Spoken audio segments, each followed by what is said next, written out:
नमो नमो सतपुरुष को नमस्कार गुरु के नाई। सुर नर मुनि जन साधवा संतों सर्वस दीन। सतगुरु साहिब संत सबे दंडोतम प्रणामे। आगे पीछे मध्य हुए तिनको जा कुर्बान। निराकार निर्विषम काल जाल व्यंजनम। निर्लेपम निज निर्गुणम अकल अनुबेसुन।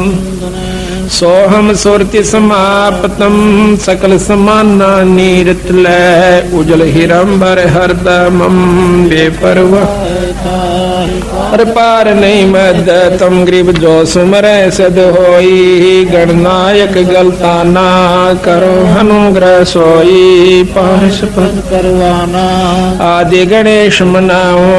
गणनायक देवन देवा चरण कमल लाऊं। आदि अंत करो सेवा परम शक्ति संगीतम। रिद्धि सिद्धि दाता सोई। अविगत गुण अतीतम सतपुरुष निर्मोही। जगदम्बा जगदीश मंगल रूप मुरारी। तन मन अर्पो शीशम भक्ति मुक्ति भंडारी। सुर नर मुनि जन ध्याम ब्रह्मा विष्णु महेशा। शेष शेष मुख में पूजे गणेशा। इंद्र कुबेर सरीखा वरुण धर्म राजा में। समर्थ जीवन जी का मन इच्छा फल पावे। 33 कोटि दारा जावे से 88। उतर बोधल पारा कटे हम की फांसी। 33 कोटि दारा जावे से 88। उतर बोधल पारा कटे हम की फांसी। सत साई। आज परम पिता परमात्मा बंदी छोड़ कबीर साहब तथा उन्हीं के अवतार सतपुरुष कबीर साहब।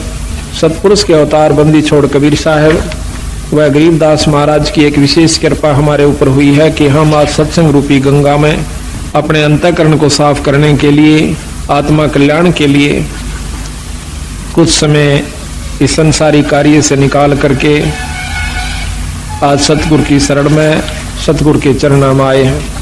इस बात का प्रमाण सब जगह मिलता है कि बड़े भाग से मनुष्य जन्म प्राप्त होता है और उससे भी वह दिन हमारा बहुत ही भाग्य का होगा।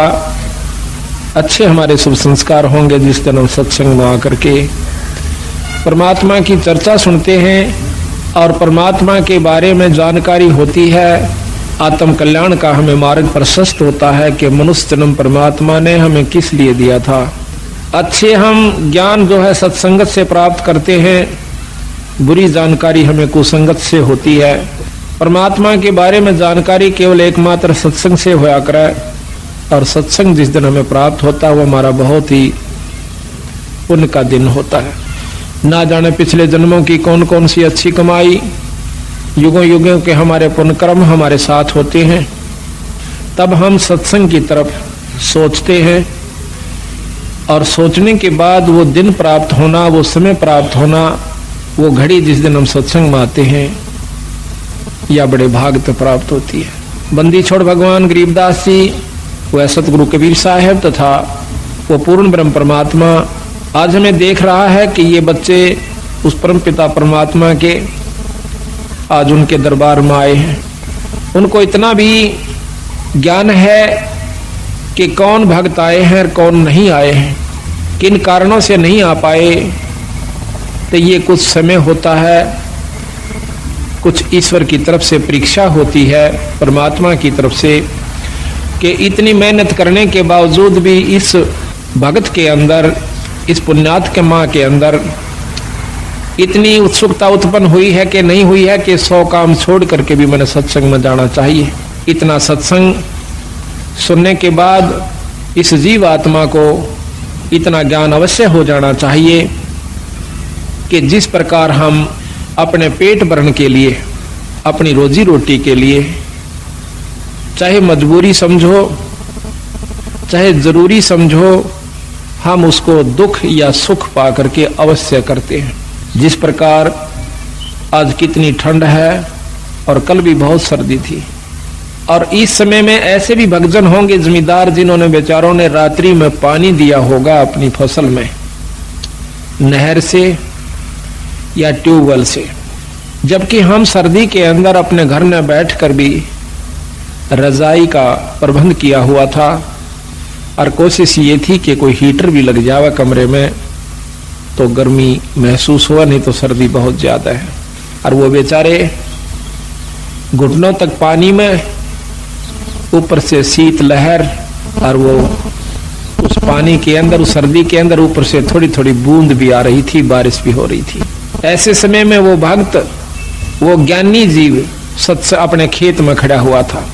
वो ज्ञानी क्यों है कि उसने इस बात का पूर्ण ज्ञान है कि अगर आज मैं पानी देने नहीं जाता हूं तो मेरे बच्चे भी भूखे मरेंगे और हम भी भूखे मर जाएंगे और हमारा बहुत नुकसान हो जाएगा। ठीक इसी प्रकार सत्संग सुन लेने के बाद हमारे अंतःकरण में यह बात अवश्य घर कर जानी चाहिए, इतना पक्का विश्वास हो जाना चाहिए कि यदि हम सत्संग में आज नहीं जाते हैं, ये कोई रोज रोज नहीं हुआ करते, साल भर में मुश्किल से हमें कोई ऐसा समागम जिसमें परमात्मा की वाणी को विस्तृत जानकारी दी जाती है, खोल कर सुनाया जाता है। उस जमींदार की तरह इतना दृढ़ निश्चय जिसको अजर विश्वास कहते हैं, एक तो होता है निश्चय, एक होता है विश्वास, और तीसरा गरीबदास जी महाराज कहते हैं जरना होता है। जिसको जरना हो गया वो बेचारे आज सैकड़ों किलोमीटर से चलकर इसी सर्दी में अपने बच्चों समेत आज सच्चे दरबार में उस परमात्मा की रजा का लाभ उठा रहे हैं। और जिनको इस बात का ज्ञान नहीं हुआ अभी तक, उनको जरना नहीं हुआ। विश्वास तो है कि भगवान के नाम के बिना गुजारा नहीं है, इतना विश्वास है। वो बेचारे ये सोच लेते हैं चलो घर में कर लेंगे अपना, कोई बात नहीं, आज सर्दी है, कल धूप निकल आओगी तब चल पड़ेंगे, वो भी चोखा। लेकिन जरना जिसका हो गया भाई बात बनेगी उसकी। कहते हैं कि जयदेव मुख से ना कही हुई तीन लोक में गाज, और जरना ऊपर होते हैं ये सकल संपूर्ण काज। जब जरना हो जाएगा, जब विश्वास हो जाएगा, तब हमारे कार्य पूर्ण रूप से सिद्ध होंगे। तो आज जो सत्संग में आए हैं इसी ठंड के अंदर, ये 13 दिसंबर और ये ठंड, और उसके बावजूद भी आप सत्संग में आए हो तो यही कहा जाएगा कि आपको जरना हुआ है ईश्वर के बारे में, परमात्मा की बात का जरना हुआ है कि इसके बिना गुजारा कतई नहीं है, और ये है भी सत्य और रहेगा भी सत्य। जिन्होंने, महाराज गरीबदास जी कहते हैं कि समझा है तो सिर धर पा, भाई बहौर नहीं है ऐसा दाव। समझा है, ये बात आपके ज्ञान में आई है, आपके चित्त में ये बात समाई है कि नाम बिना गुजारा नहीं है, सत्संग बिना जीव का कल्याण नहीं है, तो फिर काहे की इंतजार करते हो? सिर धर पांव, सिर पर पैर रखना, बहुत तेज दौड़ना, सिर पर पांव रखना, बहुत तेज दौड़ना। तो सतगुरु महाराज कहते हैं समझा है तो सिर धर पांव और बहौर नहीं है ऐसा दाव। ना तो ये मनुष्य शरीर बार बार मिलेगा, और मनुष्य शरीर कहीं मिल भी गया किसी युग में हजारों वर्ष, लाखों वर्ष, लख 84 भोगने के बावजूद, और वो हो गया ऐसे स्थान पर जहां पर परमात्मा की चर्चा का होना भी मुश्किल है, तो उस मनुष्य जन्म से भी आपको कोई लाभ नहीं होगा। तो यहाँ सतगुरु महाराज हमें ये बताने की कोशिश करते हैं कि प्रथम तो मनुष्य जन्म नहीं मिलेगा भाई, और मनुष्य जन्म मिल भी गया तो यह बात समझ में नहीं आओगी जो आपके आ जाई से। ये बड़ी मुश्किल से बात बनती है। पता नहीं कितने सत्संग सुनने से इस बात का अंतःकरण में कुछ थोड़ा सा विवेक बने से कि भगवान के नाम के बिना भाई को नहीं गुजारा, क्योंकि सभी संत प्रमाण देते हैं और बार बार हमें बताने की कोशिश करते हैं कि नाम के बिना जीव का गुजारा नहीं भाई, और नाम मिले सत्संग से, और सत्संग से हम विमुक्त तो को नहीं बात बने। तो सत्संग में आइए और ऐसे आइए जैसे सिर धर पांव, सिर पर पांव रख के भागना, बहुत तेज दौड़ना। कबीर साहब कहते हैं कि मानुष जन्म दुर्लभ है, या देहे न बारंबार, और तरवर से फल झड़ पड़ा, यू फेर ना लागे डार। एक बार एक फल या पत्ता कहिए वृक्ष से एक बार झड़ जाता है, दोबारा उस पर नहीं लगेगा। ठीक इसी प्रकार संतों ने इस मनुष्य जन्म को बताया है, एक बार आपके हाथ से छूट गया, कोई फेर नहीं मिलेगा। इससे पहले पहले आप आने से बहुत कुछ लाभ उठाना है, वो आप कीजिए। तो इसकी जानकारी कहां से होती है? सत्संग से होती है। आज आपका सौभाग्य है कि आप सत्संग में आए हो। अभी आपको हम सतगुरु गरीबदास जी महाराज की वाणी का वो रहस्य आपको बताएंगे जो कि सतगुरु महाराज ने अपने सतलोक से आकर के हमें बताने की कोशिश की, लेकिन ये इतना जल्दी समझ में नहीं आता। हम किसी गांव में जाते हैं तो पहले तो हम 2 सत्संग किया करते थे, दोनों दिन 2 अखंड पाठ चलता है, लेकिन अब समय अभाव के कारण अखंड पाठ ज्यादा हो जाने की वजह से हम केवल 1 सत्संग ही कर पाते हैं। हमारी मजबूरी हुई, लेकिन साथ में खुशी हुई कि जो कि हरियाणा में परमात्मा बंदी छोड़ गरीबदास जी को कोई जाने भी नहीं था, आज उनकी अमृतमयी वाणी का अखंड पाठ गांव गांव में और घर घर में हो रहा है। लेकिन समय अभाव के कारण, अधिकता हो जाने के कारण हम पूर्ण रूप से सत्संग वहां नहीं फरमा सकते। उसमें एक साधारण सी जानकारी दे सकते हैं जो कि नए भक्त को दी जाती है, लेकिन जो असली तत्व है वो इन 7 दिनों के अंदर आपके सामने आओगा। और जो इन 7 दिन के समागम को रुचि से एकाग्रचित करके और अपने मन को स्थिर करके और ध्यान से सुन लेगा, फिर उसके सामने कोई भी दिक्कत नहीं आवेगी, और ना ही वो इस माया के वहम में, माया के चक्कर में फिर उलझ पाओगा।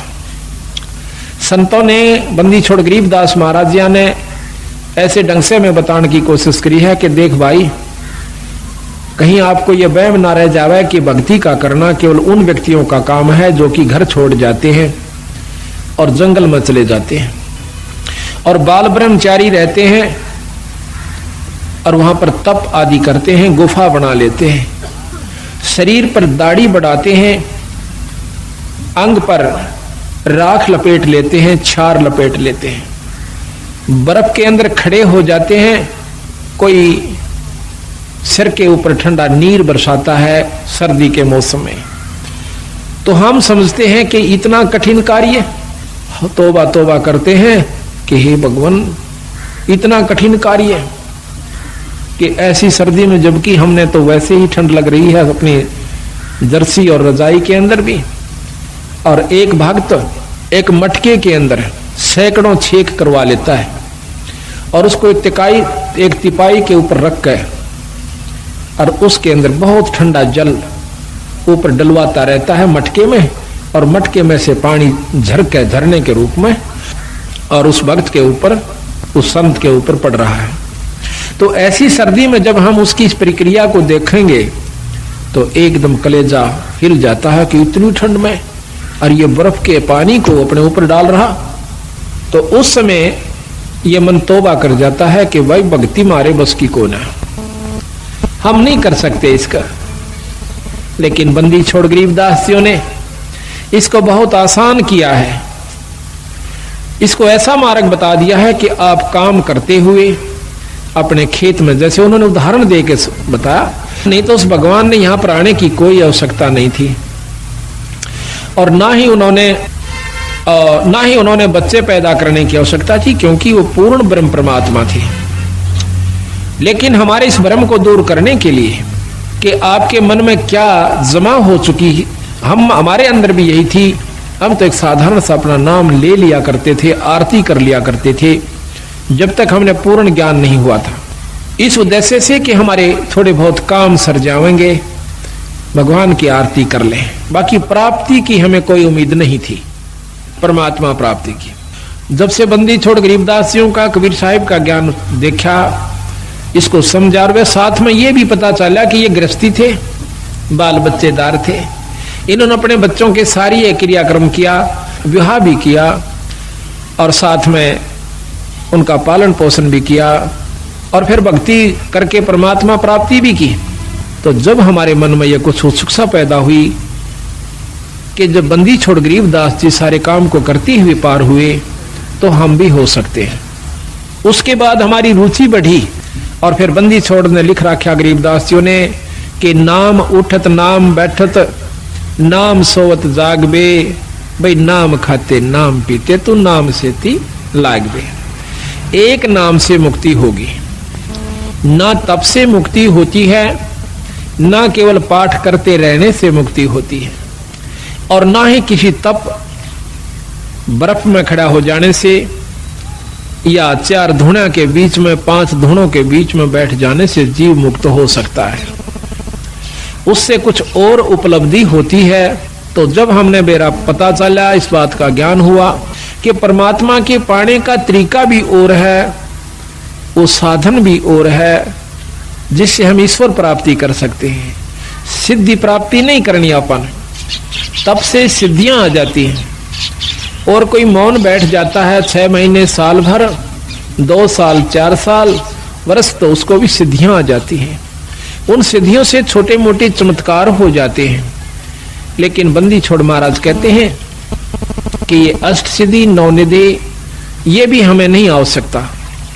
हमने केवल आवश्यकता है तो अपने आत्म कल्याण की और जन्म मरण से पीछा छुटवाउन की है। वो कैसे छूटे हमने इस बात। तो सतगुरु महाराज ने हमें बताया कि जिस प्रकार मैंने कार्य किया, जिस प्रकार मैं रहा, मेरी रहनी को देखो। भाई बच्चे भी हुए, उनको पाला पोसा, फिर उनकी शादी करी।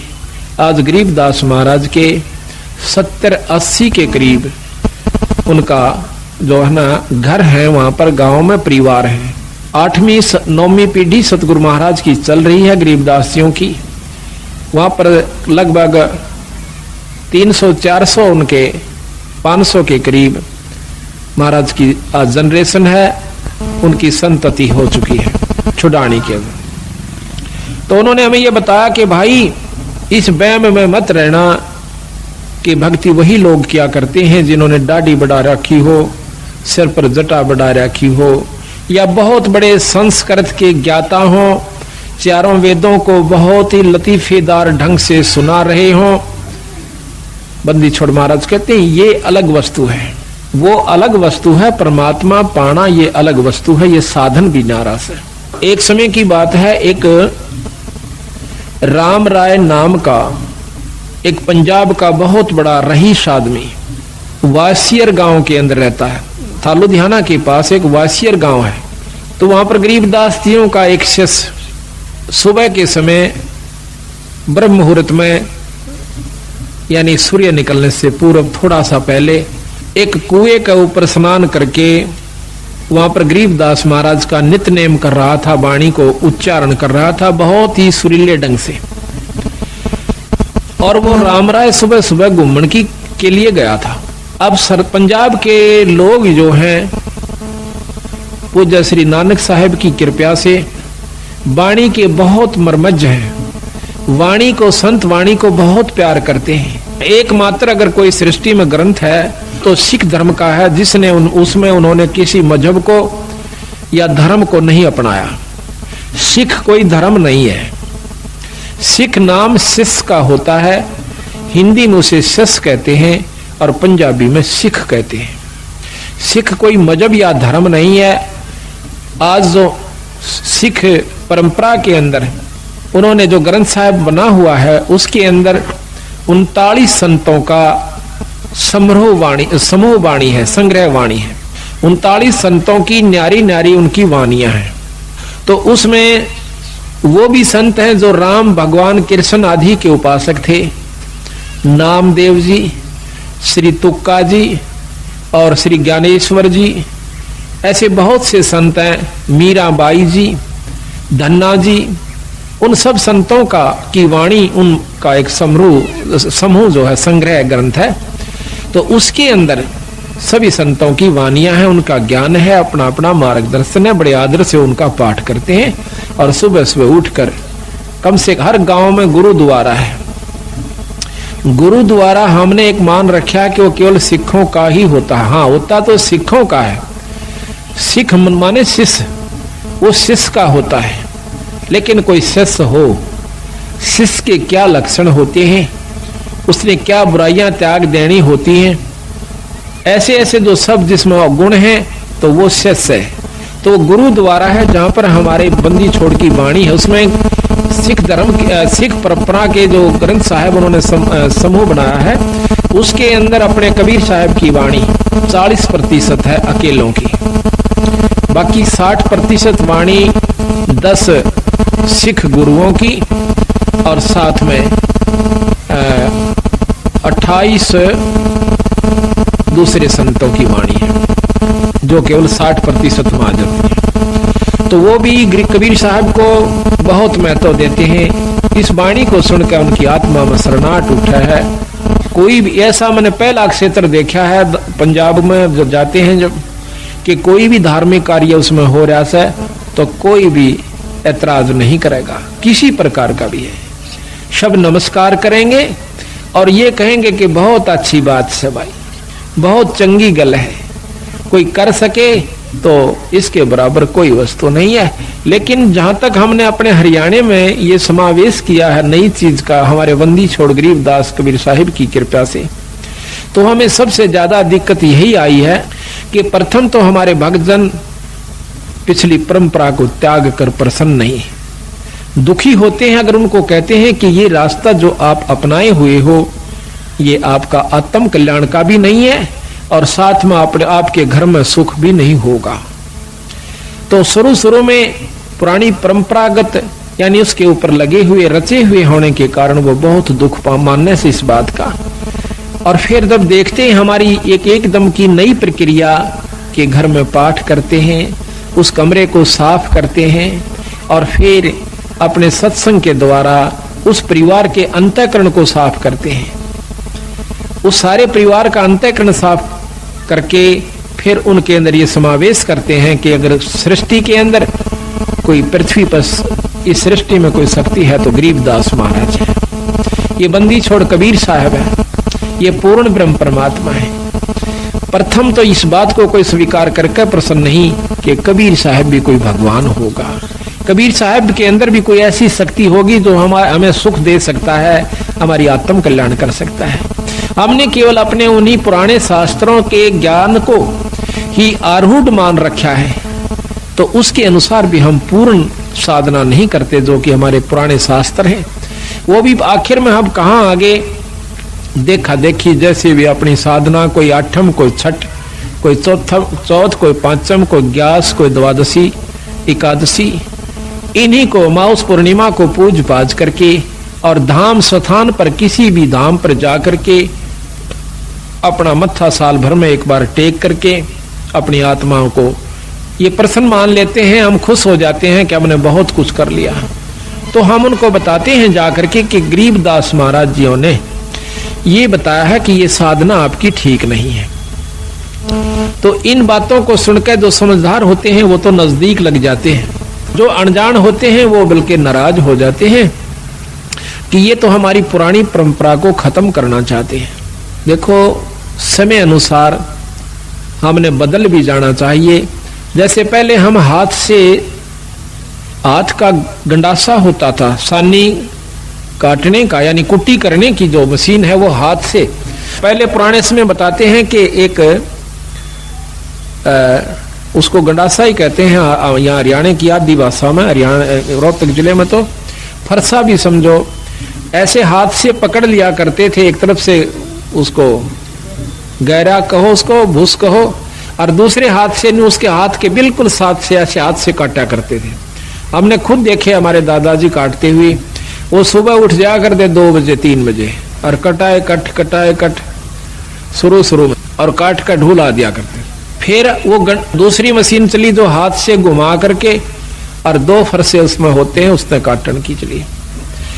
अब वही मशीन के ऊपर एक मोटर भी रख दी गई बिजली की, जो कि मिनटों में काट देती है बहुत सुविधा के साथ। तो शुरू में जो हाथ से काटा करते थे वो बुजुर्ग जब वो मशीन चली ऐसे हाथ से काटने वाली घुमा करके, तो वो ऐतराज किया करते थे हमारे दादाजी, यूं कहा करते कि सानी तो बने से उस हाथ के गंडासे थे, ये तो वे मोटी मोटी काटो सो। यानी वो अपनी परंपरा को जो हाथ से कितनी मेहनत की, कितनी खूब हाथ की, वो करना आवश्यक समझते थे, उसी में रुचि बनी हुई थी। और फिर उसके बाद जब मशीन चल गई, मोटर चल पड़ी, तो आज कितनी सुविधा होगी। अब कोई कहे कि नहीं हम तो अपनी उस परंपरा ने को नहीं छोड़ा जो हाथ से काटा करते जो दा के साथ, तो वो गलत है, उनको ज्ञान नहीं है। ज्ञान होगा जब आप सत्संग को सुनोगे, सत्संग सुनने से फिर इसको करके देखोगे जैसे हमने आपको बताया है, तो फिर क्या होगा, फिर आपको घर में भी सुख महसूस होगा।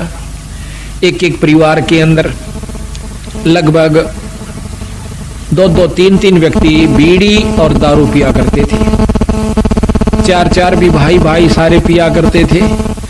जब सतगुरु महाराज की वाणी सुनी कि कितना दुख होता है, कितना उनको कष्ट होगा जो आज हुक्का शराब आदि प्रयोग करते हैं, 184 में चले जाएंगे। एक बार सुना, दूसरी बार सुना, तीसरी बार सुनकर उन्होंने प्रण कर लिया कि आज के बाद हम बीड़ी शराब मांस तंबाकू प्रयोग नहीं करेंगे। तो इसी प्रकार मैं कहना ये चाहूं था कि बंदी छोड़ गरीबदास महाराज की जो वाणी है, ये यहाँ हरियाणा में प्रवेश करने में हमें बहुत दिक्कत आ रही है, लेकिन उसके बावजूद भी प्रोग्रेस इतनी आवश्यकता से अधिक होगी, उम्मीद से भी ज्यादा होगी। उम्मीद नहीं थी कि ये भक्तजन इतने जल्दी से इस बात को समझ लेंगे, पर बंदी छोड़ गरीबदास महाराज ने अपनी पूरी शक्ति का प्रयोग किया है। कबीर साहब ने अपनी पूरी रजा बख्श के दिखाई है कि ये काम मैं कर सकता हूं, जो ये कहने लाग रहे से, जो आपको ये रोजाना बताते हैं, ये कार्य मैं कर सकता हूं, और वो करके दिखाया है। जब इन भक्तों को यह बात समझ में आई है कि कबीर साहब भी कोई परमात्मा शक्ति है। यहां पर भी आपको मैं सैकड़ों आए हैं, पर इनमें से सारे के सारा के घर में जो सुख हो रहे हैं ये अपने मुंह तो बता सकते हैं जब से सतगुरु शरण में आए। लेकिन 1-2% जिनको लाभ नहीं प्राप्त हुआ, उसके पीछे रहस्य बताया कबीर साहब ने कि कबीर सतगुरु के दरबार में भाई कमी काहे की ना, और हंसा मौज नहीं पावता तेरी चूक चाकरी में। अगर तुझे पूर्ण लाभ पूर्ण मौज भगवान नहीं बख्श रहा है कबीर साहब, तो तेरी चाकरी में, तेरी सेवा के अंदर अभी बहुत कमी है, अपनी बहुत कमी है तेरे अंदर। नहीं, जब 98 व्यक्तियों को परमात्मा पूर्ण लाभ दे रहा है, बंदी छोड़ दर्शन दे रहा है, और उनको वो झलक नजर आ रही है जो वर्णन करते हैं हम रोजाना, तो आपको नहीं आई, तो भाई आपकी चूक चाकरी में, आपकी कोई सेवा में कमी है, आपके कोई नियम में कमी है, आप में भी कोई अहंकार अभिमान बकाया है। तो सतगुरु महाराज को अहंकार तो लेस मात्र, मान में म्यान कहते तलवार का जो ऊपर का कवर होता है, उसके अंदर 2 खड़ग 2 तलवार नहीं समा सकती, किसी रूप में भी नहीं समा सकती।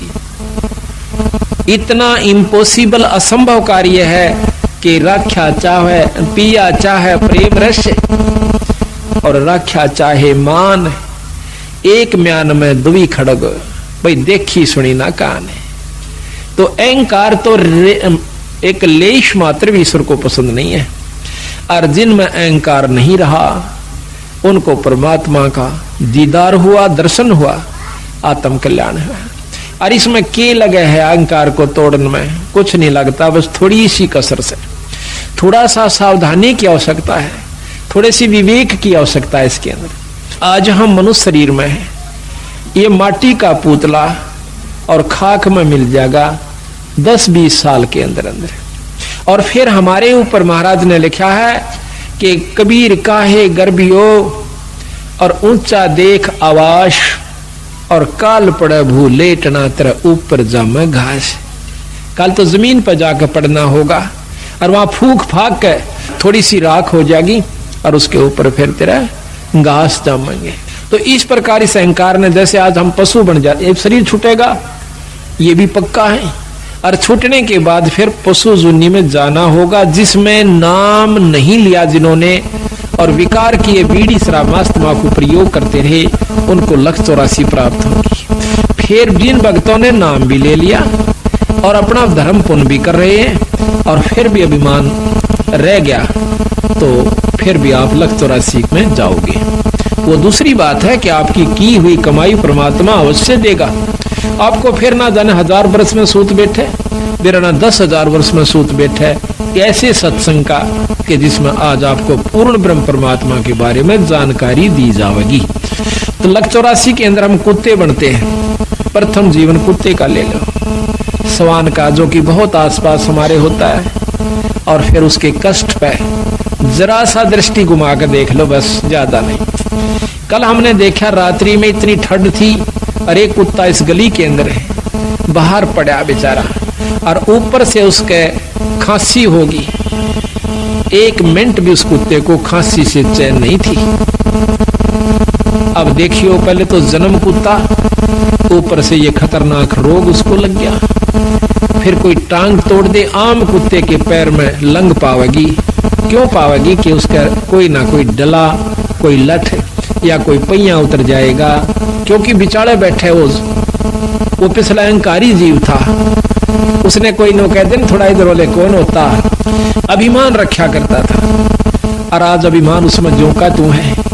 अपने अहंकार वश बिचाले बैठेगा और बिल्कुल ऊपर गाड़ी चढ़ना हो लेगी जब थोड़ा सा सरकेगा एक तरफ में। वो पिछला जो उसके अंदर बदमाशी थी वह अब भी मौजूद है।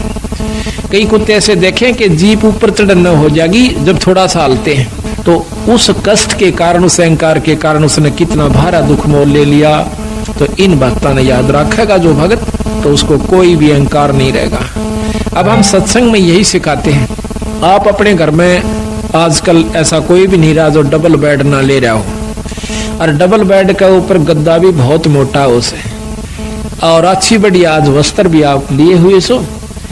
तो हम आपको यहाँ ऐसी असुविधा देने की कोशिश करते हैं जो ज्यादा भी ना हो पर सुविधा भी ज्यादा ना हो। इसका कारण ये भी है कि आपके मन में वो अहंकार रूपी राक्षस बना ना रहे। जहां स्थान मिल जाए वहीं बैठ जा, चाहे नीचे मिलो, चाहे ऊपर मिलो, चाहे बोरी मिलो, चाहे कोई वैसे साधारण दरी मिलो। तो हम उस समय ये देखकर इस पर बैठ जाते हैं कि भगवान के दरबार में और काहे का मान। कबीर साहब इसके बारे में कहते हैं कि कबीर सत्संग में जाकर और गुरु से चावे मान, वो नर नरक में जावेंगे, युग युग बने सवान। जो सत्संग में जाकर और गुरुओं से मान की इच्छा रखता है कि हमने अच्छे स्थान पर गुरुओं ने नहीं बिठा, हम जानबूझ कर अवॉइड करते हैं उनको अच्छे स्थान पर बैठाने की, क्योंकि ये अंतःकरण हमें क्योंकि समय समय पर ये चेक करना पड़े से कि इसमें भी वह बीमारी बकाया सैक नहीं है। पहले जब नाम उपदेश दिया करते थे संत जन, जल्दी से उपदेश नहीं दिया करते, परीक्षा लिया करते थे। एक राजा ने राज त्याग दिया, संतों के कहने से, सुनने से, सत्संग को सुनते हैं। तो उसने जब राज वो नाम लेने के लिए जाता है एक सत्संग सुनकर, तो वो गुरुदेव कहते हैं कि राजन आपको नाम नहीं मिला है। काहे को महाराज, मुझ दास में ऐसी कौन सी कमी है? कहने लगी राज के अंदर आप भक्ति नहीं कर सकते, आप में मान सतावेगा, अहंकार जमा हो जाएगा और बड़े बनाए खेल को आप सर्वनाश। उसने एक बार आग्रह किया, 2 बार किया, घर चला जाता है, राज त्याग दिया। राज त्याग करके महाराज के पास आता है कि महाराज मैंने राज त्याग दिया, ये सतगुरु उपदेश दे दो महाराज, क्योंकि आत्म कल्याण का जिसको चसक पड़ जाएगी, जिसको ये दुख दिखने लगेगा, दिखाई देगा, तो वो इस काम को कर सकता है। महाराज कहते हैं गरीब तन मन धन सब अर्पिए। गरीबदास जी महाराज कहते हैं कि गरीब तन मन धन सब अर्पिए, भक्ति मुक्ति के काज और जिनके उर्म बंदगी, यू के इंद्र का राज। इस उद्देश्य को वही भक्त ले सकता है जिसके भीतर में यह बात बैठ जाएगी, अंतःकरण में जमा होगी कि ये खेल तो हमने लाखों बार खेल लिए, करोड़ों बार खेल लिए। बच्चों का पैदा करना, उनको पाल पोस कर ब्याह शादी कर जाना और फिर मर जाना, फिर कुत्ते गधे कुत्तिया बन जाना, ये खेल तो वीरा संखों बार खेला पाने, पर ईब जो खेल खेलना से वो खेल के दिखाओ। अब ये खेलन का समय आ गया, आप सेलेक्ट हो लिए बंदी छोड़ के खाड़े के पहलवान सो, अरीब उस पहलवान वाला काम करके दिखाना चाहिए। तो वो छोड़ कर चला गया, कहने लगा सतगुरु मैंने तो राज छोड़ दिया। अरे वाह भाई वाह, छाती से लगा लिया संतों ने। महाराज मैंने उपदेश दे दो कि बेटा 1 महीने के बाद आना और पश्चिम दिशा में चले जाओ। वो चला गया। 1 महीने के बाद आता है तो रास्ते में आ रहा था, उसका पैर कीचड़ में भर जाता है और साथ से एक पशु जा रहा था, उसके छींटे लग कर उसके जो पैरों में उसने पहन रखा था कोई पजामा वगैरह या कोई वस्त्र धोती, उसका छींट लग जाती है।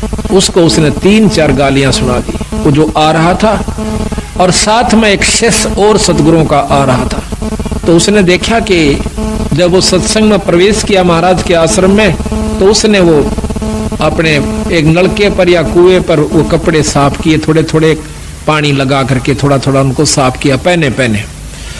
तो गुरुदेव ने पूछा, जो और भक्त आया था वो आके कहने लगा महाराज जी ये कौन है वो कपड़े साफ कर रहा? कहने लगा ये भाई बहुत बड़ा राजा था, इसने राज त्याग दिया परमात्मा पाने के लिए। कहने लगा जी त्याग गया कुछ नहीं बताई। क्यों भाई? कि इसके ऐसे ऐसे छींटे लगे, गालियां मंड रहा था उसको। अच्छा अरे वाह भाई, चौखा तो ने बता दिया मेरे को। वो आके लंबी डंडौत करी। ओहो आओ भगत जी, राजा जी आगे। राजा कहा जब खुश हुआ, आओ राजन बैठो। बड़ा प्रसन्न हुआ, बैठ के सतगुरु उपदेश दे दो।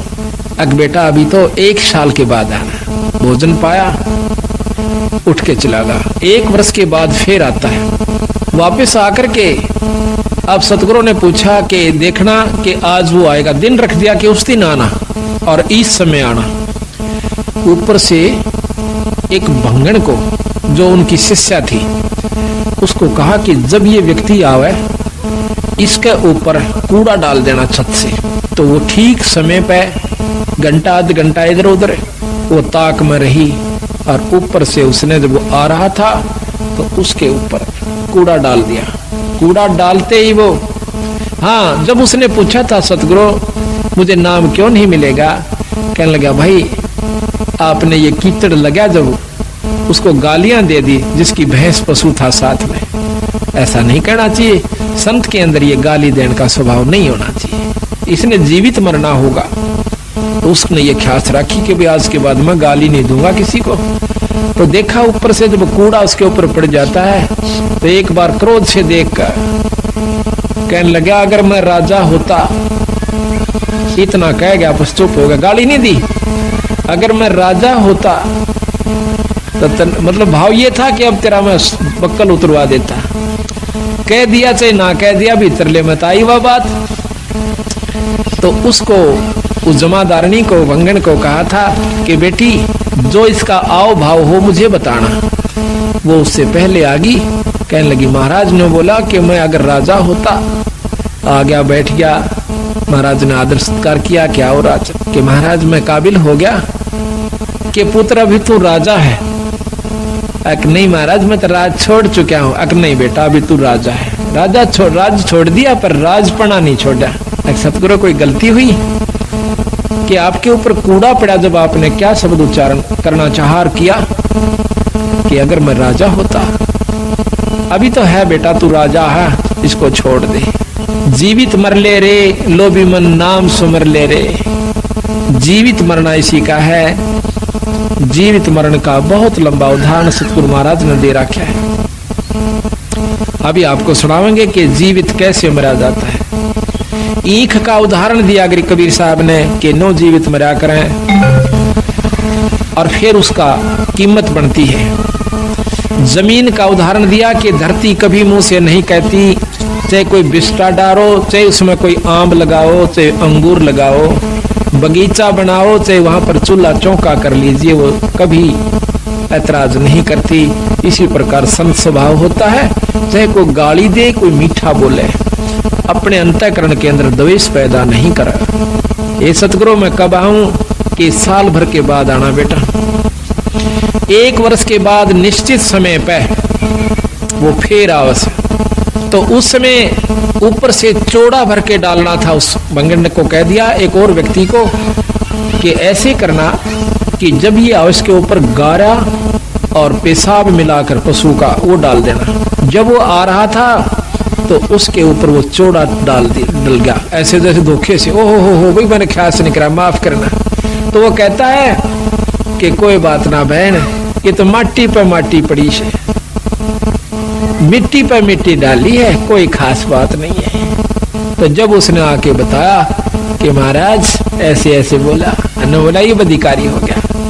आते सतगुरु ने छाती से लगा लिया, बेटा अब तू उपदेश अधिकारी, इस शरीर को आपने मिट्टी समझ लिया तो ये अब आप तो अधिकारी हो चुका है भगवान के नाम लेने का। इब तो भगवान भजन जोगा होया से, इब नाम जपया करे। तो इसी प्रकार एक और उदाहरण दिया है, ये लंबा प्रकरण था। अभी हम उसका उसी स्थान पर आते हैं कि उस राजा ने राम राय ने जब वो सतगुरु गरीबदास महाराज की वाणी वासियर गांव के अंदर जिला लुधियाना पंजाब में सुनी, सुबह सुबह एकदम बंदी छोड़ गरीबदास जी की वाणी के अंदर वो आकर्षण है कि ये परमात्मा की वाणी है और आत्मा जो है ये उसका अंश है कबीर साहब का, गरीबदास जियों का। ये इसकी वाणी में इतनी आकर्षित हो। तो उसी समय सतगुरु की वाणी को सुनकर वो राम राय नाम का भगत एकदम आकर्षित हो जाता कि भाई इतनी प्यारी वाणी। उसने चाहा कि अभी जाकर बैठ जाऊं, पर वो पहले घूम फिर के आया, आकर के महाराज के पास बैठ जाता, वो भगत जी के पास जो कि वहां पर सतगुरु की वाणी का पाठ कर रहा था। काफी देर सुनता रहा, इतना आत्म विभोर हो गया, उसकी आंखों से पानी गिरना शुरू हो गया महाराज की वाणी को सुनने मात्र से। फिर उस राम राय ने पूछा, जब उस महात्मा ने, उस संत ने अपनी वाणी को विराम दिया तो पूछा कि महाराज ये वाणी किस महापुरुष की है? तो वो संत कहने लगा कि मेरे पूज्य गुरुदेव की है। आपके गुरुदेव जी का क्या नाम है? कि गरीबदास महाराज, गरीबदास बंदी छोड़। कहने के बंदी छोड़ किसे कहते हैं? महाराज ने लिखा गरीबदास जी ने कि अमर करूं सतलोक पठाऊं, ताते बंदी छोड़ कहाऊं। अमर करूं और सतलोक पठाऊं। सतलोक सचखंड नो कहते हैं। वो पूछने लग गया, कहा जी? वो सचखंड और वही सतलोक। अमर करूं सतलोक पठाऊं, ताते बंदी छोड़ कहाऊं। इस काल से जीव न छुड़वाऊंगा, इस कर लिए मैं बंदी छोड़ कहलाता हूँ। कबीर साहब ने गरीबदासियों के बारे में उस भक्त ने जानकारी दी। उन्होंने पूछा कि वो संत अभी शरीर में है या नहीं है? तो वो संत कहता है कि महाराज अभी शरीर में है और छुडानी गांव के अंदर है, जिला रोहतक में, तहसील बहादुरगढ़ के पास। तो उन्होंने कहा कि मुझे पूरा पता लिखवा दीजिए। ऐसे संत के दर्शन करने चाहिए, ऐसे संत के दर्शन करने चाहिए, क्योंकि जिसको ज्ञान है वो कहता है। बंदी छोड़ कबीर साहब की वाणी माता है, कबीर साध मिलन को चालिए तजमाया अभिमानी, जो पग आगे धरे वो सो यज्ञ समानी।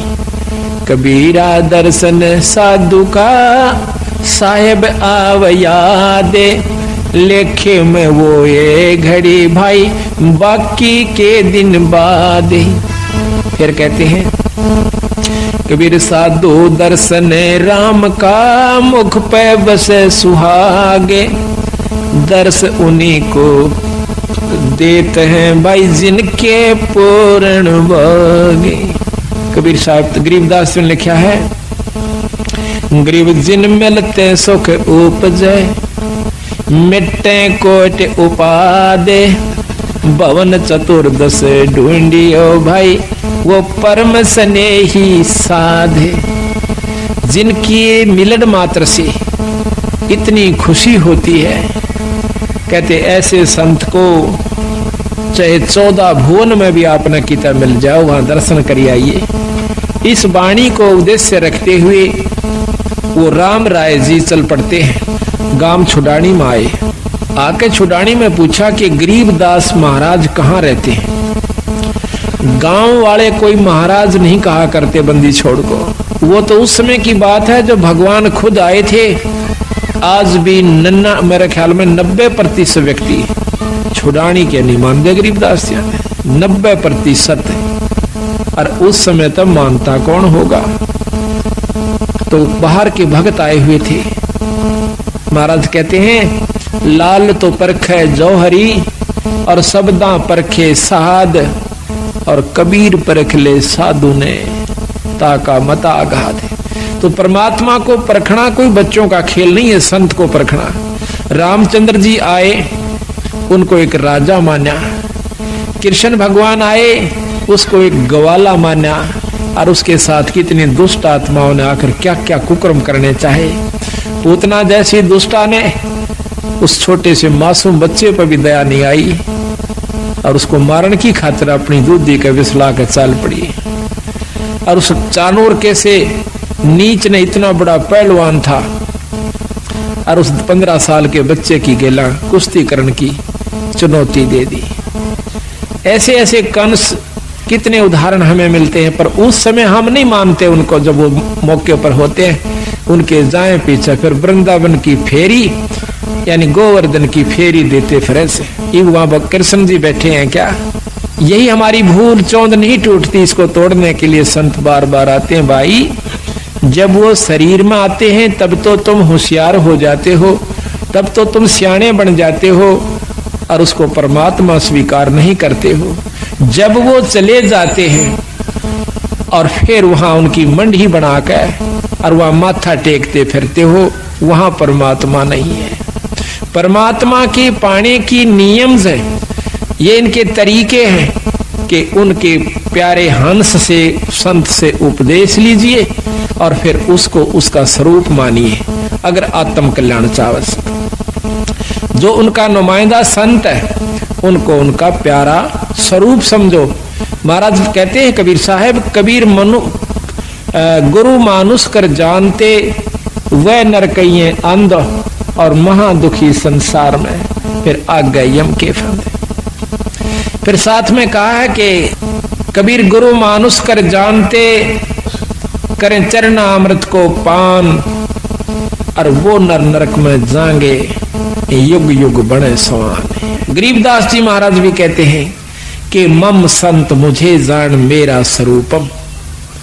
तो उस समय तक हम इस बात को स्वीकार नहीं करते हैं और फिर बाद में जब वो चले जाते हैं उनकी वहां पर यादगार बनाई जाती है, फिर मंदिर का रूप धारण कर लेती है। फिर हम जाकर के वहां पर अपनी, जब वहां भी उसके बावजूद भी कुछ आपके कार्य सर जाते हैं, अगर वो हाजिर थे उस समय उनसे प्रेम आप कर जाते तो आपका सर्व कार्य सिद्ध होता। अब तो केवल वो धाम बन गया और धाम पर जाने का, मत्था टेकने का केवल एक फल है, मुक्ति फल नहीं है। हम भी जाते हैं अपने धाम छुड़ानी में, लेकिन वहां अगर हम बिना गुरु के जाते हैं तो हमें कोई लाभ नहीं होगा।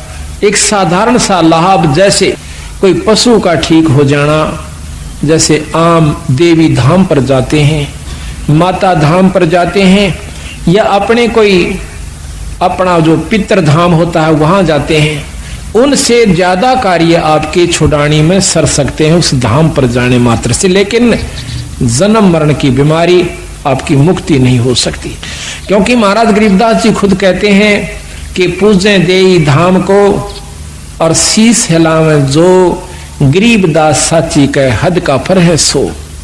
बिना गुरु के संपर्क से कट जाने के बाद आप चाहे उस धाम में जाकर बस जाइए, आपकी मुक्ति नहीं हो सकती। और यही बीमारी हमारी खत्म नहीं होती, जिसके कारण हम चौथे युग में चक्कर काट रहे हैं, दुख पा रहे हैं। तो इसी प्रकार जब हम साध मिलन को चलते हैं उस समय तो वहां पर कोई भी उसको गरीबदास महाराज जी को परमात्मा स्वीकार नहीं किए हुए था, आज भी नहीं है, उस छुड़ानी के तो नहीं है। खुद गरीबदास महाराज की परंपरा के लोग भी आज दूसरी उपासना कर रहे हैं। कारण यह है कि उनको ज्ञान नहीं कि गरीबदास के प्रबल शक्ति थी। बाकी दूसरा गांव 90% व्यक्ति यही मान रहे हैं कि ये तो इनका दादा परदादा था, ये तो ज्यादा मानस है, इसने थोड़े बहुत मान भी रहे हैं। वो मानते क्या है, पड़वासी वाले दिन अपने घर में खीर बना ली, रापे खा ली। ये मान हो रही से छुड़ाने के अंदर गरीबदासियों को मानने वालों की। और आज भी वो मूर्ख लोग जिन्होंने ज्ञान नहीं है, वो भी केवल न्यू कैसे कि बस धाम में माथा टेक ले, तेरा गुजारा ठीक हो जाएगा, पार हो जाएगा। और यही कारण था कि 250 वर्ष हो गए बंदी छोड़ने, 350 वर्ष हो गए, उन्होंने उन व्यक्तियों को सहयोग नहीं दिया जो कि गलत मार्गदर्शन कर रहे थे। यही कारण था कि केवल 10-5 व्यक्ति गांव में सिर्फ इतनी को छोटी मोटी मान के कुछ घर थे जो गरीबदास को, वैसे स्वाभाविक जैसे आम लोग कहते हैं हम तो ग्यास को मानते हैं, कोई कहते हैं द्वास को, तो वो कहते हैं हम पौर्णमासी को और छुड़ानी में जाते हैं। बस उनको ये नहीं मालूम कि वहां क्या परम शक्ति दबिया हुआ खजाना उस पूर्ण ब्रह्म परमात्मा का है। तो जब सतगुरुओं ने रजा करी, महाराज कहते हैं सतगुर नाल वड़ियाइयां जिन जाहे तिन दे। सतगुर नाल वड़ियाइयां उस बंदी छोड़ के हाथ में बढ़ाई है, वो किसने देवस है और किससे अपना काम करवावस है। आज उनकी कृपा से आज हरियाणा में कितनी मौज कर दी बंदी छोड़ ने। और अब तो ये एक विस्फोट हो चुका है बंदी छोड़ की असली वस्तु का। अब तो ये फैलता जा रहा है, इतना फैल रहा है कि ये तो यथार्थ वस्तु है। छोटे छोटे बच्चे भी इस बात को समझ चुके हैं कि ये वस्तु, ये पूर्ण परमात्मा है और इनसे पूर्ण लाभ, पूर्ण मुक्ति हो सकती है। लेकिन वहां के भक्तजन आज भी इस बात को स्वीकार नहीं करे हुए। कारण यही है कि ज्ञान नहीं हुआ, और ज्ञान देने वाला कोई जाता था तो उसकी रहनी में फर्क था, उसकी करनी में फर्क था। आप उसमें आचरण नहीं था, औरों को ग्रंथ साहब सुनाता था, तो उसकी बात का असर 1, 2, 4 बार, साल 2 साल हो सकता है। लेकिन असर उसका होता है जो खुद करे और दूसरे ने फिर करके दिखावे। अब देखो भाई, मन ने तो इस मतिया ढूंढ के वस्तु पाई है, आप भी इसको ये लाभ उठा सकते हो। तो उसने पूछा वायस राम राय ने कि भाई गरीबदास महाराज से मिलना है। प्रथम तो वहां के व्यक्तियों ने मजाक करा, नो बोला रहा उस बौड़िए ने कैसे ना, वो बौड़िया है उस छोरी का छोरा। क्यों? महाराज गरीबदास जी, उनके पिताजी करौथे के रहने वाले थे। वहां गरीबदासियों के छुड़ानी में मामा जी थे, यानी उनकी माँ थी छुड़ानी की, लड़की थी वहां की। तो इस करके उसको रानी का लड़का कहा करते थे, भाणजा कहा करते थे। नो बोले रो बौड़िए न कैसे वो महाराज। अब उसने सोचा कि वैसे बंटता होगा। दूसरे जो साथ में था उसने बता दिया कि सामने चला जा भाई। और वहां गरीबू बैठा से बंदी छोड़ को इस भाषा में वो लोग बोलते थे, तो वो चला गया। वहां जाकर देखा कि महाराज गरीबदास जी घर पर नहीं थे, 5-4 भक्तजन आए हुए थे।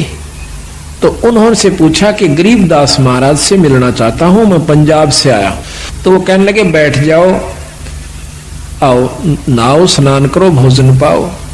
घर वाले कहने लगे, तो वो कहने लगा मैं महाराज जी से मिलना चाहता हूं। कि महाराज जी तो खेत में गए हैं। किस तरफ गए हैं? जंगल में। कि बैठ जाओ, आ जाएंगे। कितनी देर में आओगे? ये मालूम नहीं, आवत ही बाजे में, अरे ना हो तो शाम तक ना। उनकी मौज से उन्हें सोचा जब इतनी दूर से आ गया हूं तो क्यों ना 10 कदम और खेत की तरफ धर लूं। इतना उतावला हो रहा था कि भगवान के दर्शन करूं। साधु दर्शन राम का, ईश्वरीय दर्शन होता है संत। इतना उतावला हो कहता है कि मुझे रास्ता बताइए, मैं खेत में मिल लूंगा भगवान से। तो उन्होंने कहा कि नहीं, आप यहीं रुकिए, अगर नहीं मुझे रास्ता बताइए। तो उन्होंने रास्ता बता दिया कि इस प्रकार पश्चिम में, ये दक्षिण की तरफ आप जाइए, रास्ता खेतों में जाने का। और वहां से आप रास्ते में एक रहट मिलेगा, रहट के पास एक झोपड़ी है, उसमें महाराज मिलेंगे। वो चल पड़ा। तो बंदी छोड़ रास्ते में आ रहे थे। गरीबदास महाराज की वेशभूषा के थी कि धोती और कुर्ता, जैसा आम हरियाणे की वेशभूषा है व्यक्ति पहनते हैं, उस पाव में था। आ रहे थे।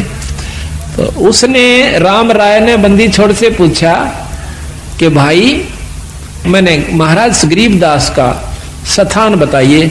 बताते ही इधर खेतों में रहते आए हुए।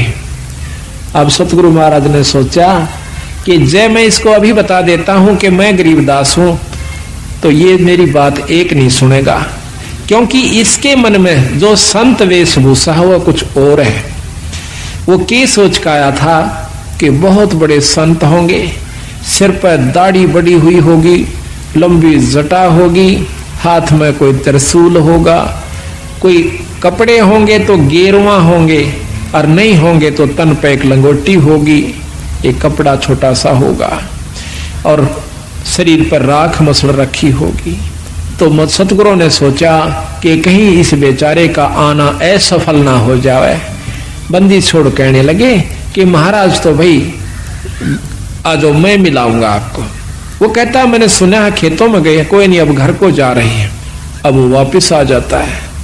सतगुरु महाराज जब घर पर आते हैं, जो भगत जन 10-5 वहां रहते थे, कुछ तो उनके नौकर थे सतगुरुओं के खेत में काम करने वाले, क्योंकि गरीबदास महाराज 2500 बीघे के मालिक थे। उस समय वो बीघा आज के 2.5 बीघे के बराबर, 2.25 बीघे के समान होता, जो कि 1 किले से थोड़ा ही कम होता है। 2.5-3 बीघे का, ये 5 बीघे का किला है आजकल जो एकड़ बनी हुई है, तो वो 2.5-3 बीघे का 1 बीघा होता था, पुराना बीघा जिसको कहते हैं।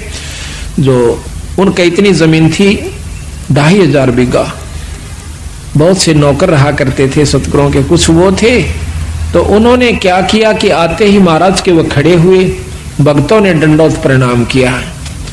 तो वो वायसराय ने सोचा कि यूं है कि वो गरीबदास महाराज एक भगत के कान पर लाग कर नजदीक से पूछता है कि गरीबदास महाराज कौन सा है। कि रे भोले, ये तू साथ है इनके, ये परमात्मा है गरीबदास महाराज।